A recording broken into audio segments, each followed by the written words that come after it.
Hello everyone, and welcome back to another video. Now, the 2019 World Junior Championships in Vancouver has had its fair share of controversy. From the outrageous embellishment by Team Canada captain Maxime Comtois, to Canadian fans viciously responding to their team being eliminated in the tournament semi-finals, there has been plenty of drama at this year's event. However, Team Russia captain and St. Louis Blues prospect Klim Kostin decided to kick the controversy up a notch with his actions during Russia's semi-final game against Team USA yesterday night. After the conclusion of the semi-final game, the tournament officials announced Team Russia's top 3 players of the tournament and gave each player a nice new watch to reward their strong play. They then set up a picture with the team's 3-star players along with a tournament representative, something they have done with every team at the end of their tournament so far. As you can see from the video of the incident here, after initially refusing to accept the watch or be a part of the picture, even though he was picked as one of Russia's top 3 players, Team Russia captain Klim Kostin eventually gave in to the demands of the officials. Kostin skated up to the other 2 Russian players, quickly shaking the hand of the tournament representative and receiving his watch. Instead of posing for the picture there and then, Kostin skated to the bench, placed the watch he was just given on that bench, and skated back to take a rather upset picture with his teammates. After the picture was taken, Kostin quickly skated away and apparently began to receive boos from some USA fans in attendance for his aforementioned actions. This prompted Kostin to shout "fuck you" to the USA fans, or at least that's what everyone seems to think, and that's certainly what it looks like he said. Now, this of course isn't the first time we've seen something like this happen at a World Junior Championship. Just last year, during the 2018 tournament in Buffalo, Team Sweden captain and now New York Rangers forward Lias Andersson refused to shake the hands of tournament officials during the medal ceremony and even threw his silver medal over the glass to a fan after his team were beaten by Canada in the gold medal game. Now, as you might expect, Kostin's actions have certainly split the opinions and divided the hockey community as to whether this was a sign of poor sportsmanship on Kostin's behalf, or whether it was an understandable response from the teenager given the circumstances. And I must admit, both sides do present pretty fair arguments. For those that say that Kostin's actions were understandable given the circumstances, the biggest argument is that Kostin reacted this way because he really, truly cares about representing his country and winning for his teammates, the fans, and his fellow countrymen and women. He wanted to earn the logo on the front of his jersey, the award that he feels it deserves, and make all of the hard work the players had put in to get to that point worth the effort.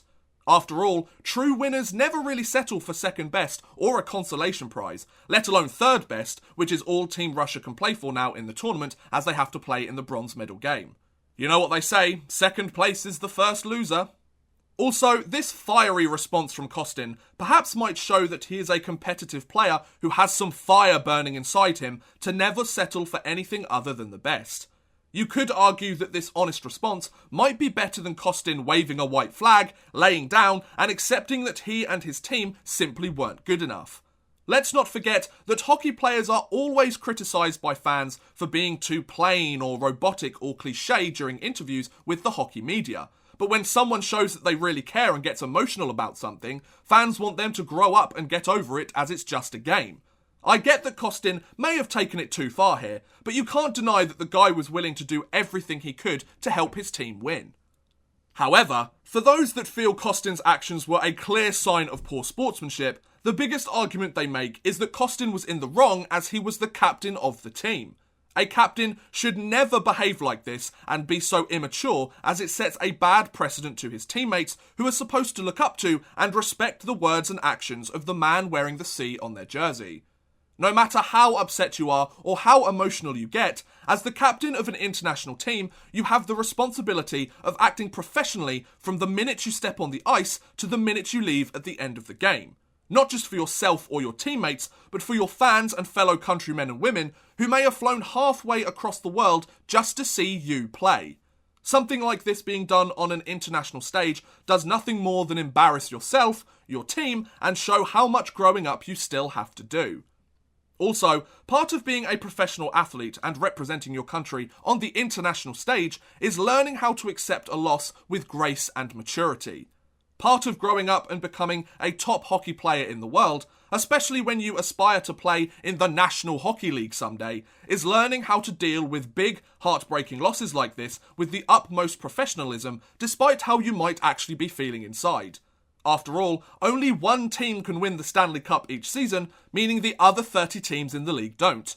You're more likely than not going to miss out on the cup many more times than you'll actually win it in your career, so you have to get used to being able to accept a loss like this and move past it. If every player on the 30 losing rosters each season reacted like this, then the sport we all love would be the laughingstock of the sporting world for sure. One thing that I think both sides of the argument do agree on, however, is that Kostin's response of "fuck you" to the USA fans in the stands is absolutely unacceptable. Being upset about your team losing is one thing, but verbally abusing a group of fans just because their team won and they booed you for your childish behaviour is totally out of line.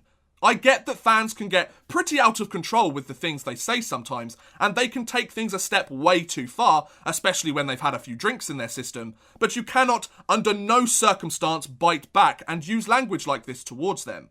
I don't care how upset you are. As the captain of the team, this isn't your first rodeo. You should know better. Now, after tempers had calmed down several hours after the game finished, Klim Kostin took to Twitter to make a statement on what happened, where he said the following. "When I left the ice after our loss to the United States, I was shown a video of what happened and how I acted. I would like to apologise. I am no different than any American or Canadian. I wanted to win badly for my teammates, my family and my country. The loss was painful and hard. In my disappointment and hurt, I acted poorly. Apologies to the American players, apologies to the fans in Vancouver and all the hockey fans who were watching. I shouldn't have acted that way. After seeing the video, I realised that this is not how I want to represent myself, my family and my country. Please accept my apologies." The fact that he has come out and publicly apologised so soon after the event, and he is clearly showing remorse for what he did, shows much improved maturity by Kostin to recognise that he lost his cool in the heat of the moment. However, looking at the comments on this tweet, I was quite shocked to see so many people saying that Kostin didn't need to apologise for what he did. Kostin did everything he could to disrupt the formalities at the end of the game with the officials and swore at a group of USA fans. Of course he needed to apologise. I don't think he should get a pass just because he lost and he was emotional. If we forgave everyone that did something wrong because they were emotional at the time, there would be a lot less people in prison, that's for sure. In terms of my opinion on this whole situation, I can certainly see both sides of the argument, and I agree with what both have to say to an extent. Kostin's actions clearly weren't the right thing to do in that situation, as he made himself look childish and immature for not being able to take the loss like a grown-up. Acting the way he did definitely didn't show maturity or good sportsmanship, and it sets a poor example to the rest of his teammates as the captain of the team. However, I can sympathise with Kostin in some ways. Coming so close, yet so far to the tournament's grand prize must be a bitter pill to swallow. Let's not forget that Kostin is 19 years of age. Technically and legally he is an adult, but let's be real here guys, he's still a kid. So he will be unable to compete in the World Junior Championship and try to finally clinch that gold medal victory next year due to being too old to compete in the tournament. Bearing in mind that dependent on what happens in his career, this might be the last time Kostin ever gets to put on the Team Russia jersey and represent his country, you can start to understand why this tournament means so much to Kostin and why he was so emotional with the loss, especially when he probably felt he was leading a team strong enough to win the gold medal. That said, this doesn't give Kostin an excuse to act the way he did and be so disrespectful to the tournament representative, the opposing team, and the fans watching with his poor behaviour. In terms of Kostin's reaction to the supposed USA fans booing him, I cannot condone that type of behaviour. Under no circumstance should you ever respond to a fan like that, because it shows complete disrespect for the people that make your job as a highly paid professional hockey player possible, and you are always going to be seen as the bad guy in this scenario. No matter how rude the fans are to you, you have to take the higher ground and ignore it, because as an athlete, you will always come out worse off. The fans might get a talking to, but your response will be plastered all over the hockey news and be covered by hockey news channels everywhere, so it's a clear lose-lose for the professional athlete. Similarly to the silver medal scandal last year, it almost feels like a head versus heart scenario here too, a real logic versus emotion situation. My head says that what Kostin did was incredibly foolish, as you cannot act as childish or as immature as that when you lose, especially if you are the captain of a franchise and supposed to lead by example. However, my heart does go out to the guy to some extent, as he was only 2 wins away from bringing the tournament's ultimate prize back to Russia in his last year of eligibility in the tournament. To come so close, yet so far, and to see your team's chance at the gold medal disappear with the game's final buzzer must be such a frustrating feeling. To be honest, as a professional athlete, whatever you do is going to be criticised by someone, and there will always be someone out there that thinks you're wrong. So whichever choice you make, just be clear that you believe it to be the right one. Looking back, I'm sure Kostin will regret his behaviour and what he said that day. But whatever he is feeling at the moment, it's done now. You can't change the past, you can only change how you respond in the future. And with that, I'm going to end this video. What do you think about Kostin's actions in the semi-final game? Let me know in the comments below, I would love to hear what you guys think. But thank you very much for watching, guys, I hope you have enjoyed. Please feel free to like, subscribe, share, or watch some of my other videos. Thank you very much for watching, and goodbye! A big thank you to Chris Gadsby, Max Artis, and Nat Marlowe for helping support this video via Patreon. If you too want to help support the channel a little bit further and get a shout out at the end of every future video, make sure you head over to patreon.com/oddmanrush and become a patron today.